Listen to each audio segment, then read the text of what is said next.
จะมีคีย์โน้ตนะคะที่พูดคุยเกี่ยวกับเรื่องของการออกแบบเช่นเคยค่ะซึ่งลำดับถัดไปจะเป็นหัวข้อในเรื่องของ Playing Devil Advocate on Thai Creativity ค่ะในโอกาสนี้นะคะดิฉันต้องขอเรียนเชิญคุณอานิสาสุทธยาลัยนักออกแบบกราฟิกจากนิวยอร์กค่ะขอเสียงปรบมือต้อนรับด้วยค่ะ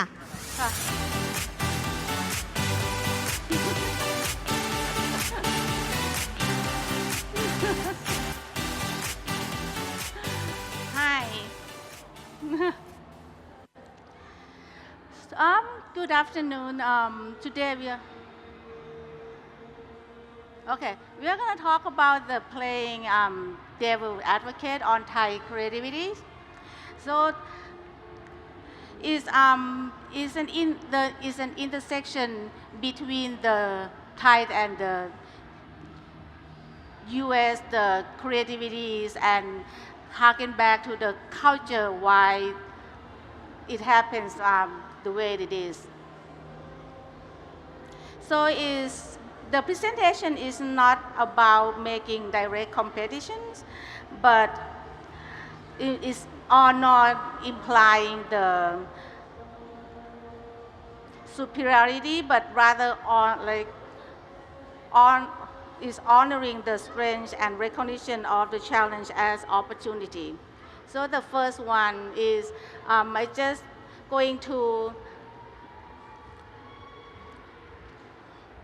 introduce myself a little. So I lived in Thailand up until 1995. So I got to work there for 2 years before I moved to the U.S. and at all the way on the bottoms are the significant events that happened during that time. So I got to work in many places. This, like you can see from 2000, there's a lot of like a small design companies, like a boutique, when the branding is just the identity. When it's like 10 years later, a decade later, all the branding firm just popping up all around the world. Then when is the rise of the unicorn, then all the startups just pop up all over the world, and then that gave rise to just a short-lived of the. It's like I can't hear them. It's just a short-lived of the in-house. Then I took a long break in Thailand last year to get into the academic area. So we were talking about during my short time in academic settings, I began to notice the distinction between two cultures I lived in. Just as my career has evolved to various phases, culture can be understood through two different lenses. So this is my perspective for which we call the rice culture and the wheat culture. It's like this term came from it signifies the profound cultural and social differences shaped by centuries of distinct farming tradition and deep-seated in the way of life rather than just a mere practice. So this is the first set that I can pull out, like what's the differences between the rice culture and the wheat culture. So for the rice culture is everybody together, is a sense of community. But for the wheat culture is individualistic, is about the self. It's not a self-important, but a self-achievement. Is entrepreneurial. The next one is about the hierarchical. Is a lot of because from back then it stems from the needs of delegation, is management, is separate task and everything. So everything came down from the top. So egalitarian is very flat system that everyone is equally voice out what they think. So the third one is about pacing versus the racing. Is the Thai way that everyone would go in the slower pace, but for in the U.S. for the wheat culture is about racing is a lot of time sensitivities. So here I'm going to talk about is now we are going to talk about the duality of each culture. So over there, like everyone knows and love Thai people in the fact that they're easygoing, easy to smile, but then it could be unstructured. There's no well-defined what the problem is before they're doing anything, or even the structure of the wireframe. So there's not much of the US like experience before the UI. Then when we go to the process driven of the US, the second side of the same coin, which is the status quo, is very hard to move anything there when once the system is already in place. Okay, maybe I forgot to explain a little bit of the two sides of the same coin. It means like is almost impossible to separate these two qualities from each other. It comes in the package. It's like buy one get one free. If you easygoing is almost inevitably that you are going to be unstructured. So the next one is about the working dynamic. Is hierarchical, or the flip side would be is siloed.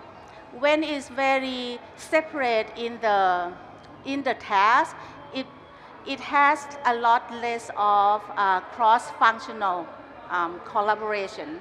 And then on the wheat side is very collaborative, but at the same time, it could backfire by there's so many people in there that they can't make the right decisions. I think it's very open-minded. It means it take all everything, but why do you think that when you talk about the Japanese design, the European design is very distinct because because they're in the tribal in a lot of way, and they have as long as culture as we have, but why we are still a little bit of the hodgepodge, so is indistinct. It means like you can't really have a well-defined style that you can own. For the US is discipline. On the flip side is inflexible. This is pretty explanatory. So these two things that I would like to talk about too is relationship focus and is a goal-oriented. So because of the rice culture, you need a whole village to help with the harvesting. So the nepotistic, or yes, is a close knit, but it tend to close knit for the nearer area. When is farther, when we is not in the gang, so it start to not recognize as a part of the group. And then there's goal oriented from the wheat side, which could be very competitive. So after we already dived into those duality, I would like to demonstrate how any of those qualities affect my work as a designer. So we will start talking with the head side, is sunny side up. What's the good thing about, what's a good quality that I took on and work in the US? The first one is about being resourceful. no one in the world as resourceful as Thai people. It was like growing up here is everything, any problem Thai people can fix. But why we still where we are right now? So I'm going to talk about the orange floating. Is the invitation for the artist. So he's taking all these little flower, is the white flower, maybe just like 1 centimeter of the height, and then he just put in to the back of the solid background with the gradations. So it was like, okay, when you see this is very beautiful. Like you cannot not using this gradation in the invitation. So what we can do is, it's like we can't really hire anyone to do this kind of craft. And this project happened in 2008, which is like in the middle of the recession. There's no way that the printer would be able to do this. So because I was the last year of my university that can attend the airbrush class. After my year was gone, so I was able to actually pull this trick. So and actually the clients is pretty good too. So I get the clients that said, okay, you have to. We have 2 plans. The plan B, if it's a flop, if I cannot do this gradation, so we're just going to send out just black and white invitation. And then the client said, "Is I'm fine with that. So at least you get to try on this." So so that's what we did. So I ran to the train store and get all these like airbrush stuff, and get to the Home Depot to get all those clamp, and go to the lumber yard to get those like pieces of wood to clamp them together. So luckily I was able to remember what the teacher told me to do. But maybe I didn't pay enough attention, that I didn't know that kind of like 1,000 invitations that I made, I should not be made in the close quarter. So at the end of the day, the client's very happy about it. We were happy about it, but I'm not sure because it look nice or we just simply hide. So the second one is Technica. Salone, this is one of the projects that happened in the Great Recession as well. So the Technica is a furniture company, and they would have the trade show at Salone every year. So we did the work for them every year, but for that year, that specific year, that the budget got cut to one third of we usually get. So it was like, okay, being resourceful, I would jump to the project. So the first question that we asked, so how many posters do you need? How many press kit do you need? So after we talked a bit about everything, and was like, actually let me show you the product. And then the products are all black and white.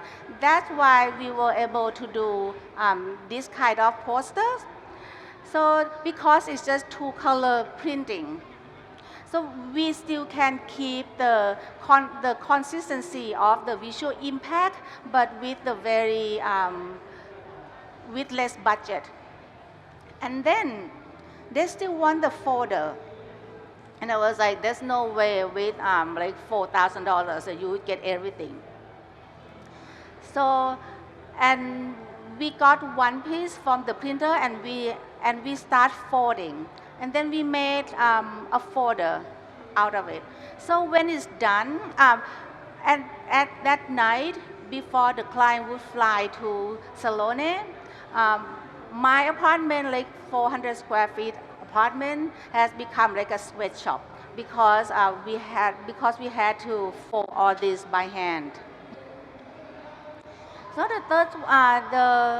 the second quality that I always keep close to my heart is optimism. Is optimism of Thai people. We always can see you look around and see people smiling. So it's an antidote of the boredom to me. So the project is the Prada Hyperwork. The optimism for me for this project is I hated Photoshop. I don't like collage. I don't know how, like, I was a vector kind of designer. And I was like, but it's Prada, I cannot not do it. So it's a Prada, it's a wallpaper, it's a mural for the Prada store in Soho. It's epicenter by OMA. So they create this a block long. It's a wall.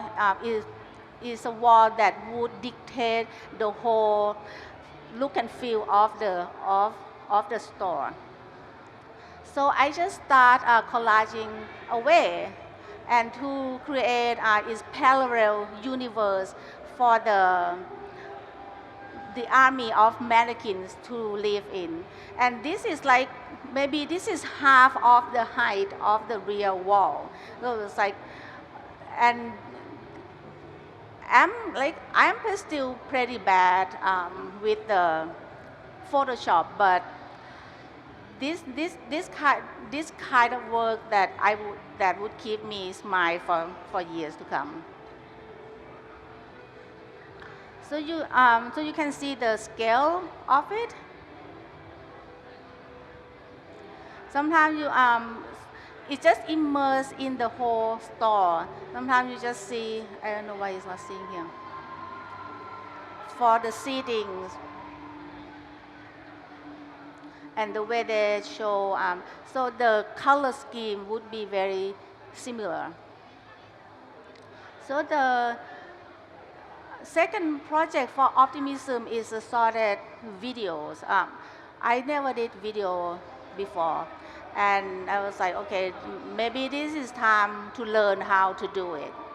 So I was working for Chobani for 5 years, and that is one of the part of be optimistic for the opportunity that rolled in. I was like, why would I want to work for the yogurt company?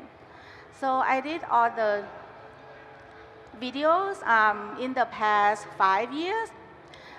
Start from a very small animated GIF, and the CGI for the with COVID, the stop motion, and to the high production value advertising. So and now the video is my favorite choice of media. So the side B is a side that no one wants to talk about, is the tails side. So what is it about the tail side? Is the unstructured of is the flip side of being easygoing. So why is unstructured? It means it doesn't it's not necessarily have the process in place. Is less linear process, or you don't really have the strategy. You don't ask the right question. So and you don't trust in the process or development. So this one for Marlin & Gay's Modern Apothecary, I did it like a while back. Is one of the first unisex skincare back in like 2003 or something. So the first time that I decided, and I was at fault at myself when I studied in school. I would get so in love with my first design, and I would never want to change anything, and I don't want anyone to influence my work. And then this project actually changed my perception. because the first, it was the project that was the one that we did, the first one, and we have this for everything. And it was just like one typeface and one color. And then the client was like, actually we tried to use it and no one really read it in the shower.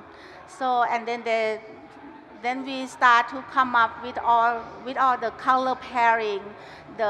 For the face is the blue tone, the body is the green, the hair is the red, and then you have the pair performance. For the moisturizing is the brighter colors and then the darker color. This is what I was talking about. The systematic thinking to connect the dots, so it still look good individually, but it has to live together, to be able to live together as a system. So when we came up with this cascading idea for the information, so we still use one typeface, but one font, but we use 4 different ways for 4 different informations. We have the first one is the introduction, what the product is, and then the ingredients, how to use it, and the caution. So because of this colorful, so it could become the wallpaper itself. So it's not just the packaging that you design, but it could become a decoration as well.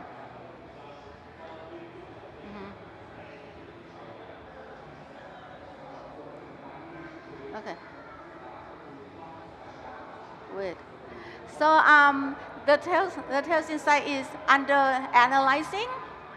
So is anything without the concrete UX, without the purpose or what you really want. So this project is about the Vitra, the herbarium, the 20th century. So the Vitra they wanted to break into the US market in 2003. And they said that the PR team just said to them, you can't be sterile like all other European brand. You have to be warmer, and they gave just one word, which was mahogany. Anything that warmer, anything that more relatable, and like anything that people would say, it's like, oh, I can touch, I can sit, I can use it. So this is the idea that we came up with, that we use their product but give it more relatable, give it a little bit more inviting. It's not just another chair in the museum. So it can live by itself, or it could live in the natural environment. So this is the third side is sliding, is you going sideways. This is the elephants in the room that no one wants to talk about. So the first one is why we still do free pitching. It's like it's benefit no one, is hurting everyone. We don't do that in the US, we should not do it here. The second one is non-constructive criticism. No criticism is not good. Too much of the harsh criticism is not good. The constructive criticism is what you need for the growth of the industry. And no healthy debate that's what I experience here, that is either I am right or you right. There's no compromising, which is very surprising. Is very conflicting with the kind of Thai culture. So these are things that I found myself repeating, and the clients always hear this from me when we work together. The first one is it a design soft or this is a strategy soft? No, for example, at the airport, I just came in yesterday. The immigration, there's no way to be found. The sign. Someone came to pick up. Anyone was like, "Oh, I'm at the door number, the exit 3." Was like, "Which floor?" There's no way to be found. Where's the floor signification? So is that a design soft or is that a strategy soft? Is that a UX soft or this is a UI soft? Do you really need that? Anything that like all those things that you keep having on all these years, do you need that? Do you wear the same clothes for 10 years? Like maybe this time, it's time for you to really rethink what you need based on the current situation. And what's the real problem? Like define the problem. You don't have the problem, you can't fix the problem. What's the purpose? You don't have it. It's better to not doing anything. I disagree. You can say I disagree. You can say with dignified. It's already passed. Is already passed on. A lot of thinking, and then this is the one that I use all the time. That we can agree to disagree. Thank you.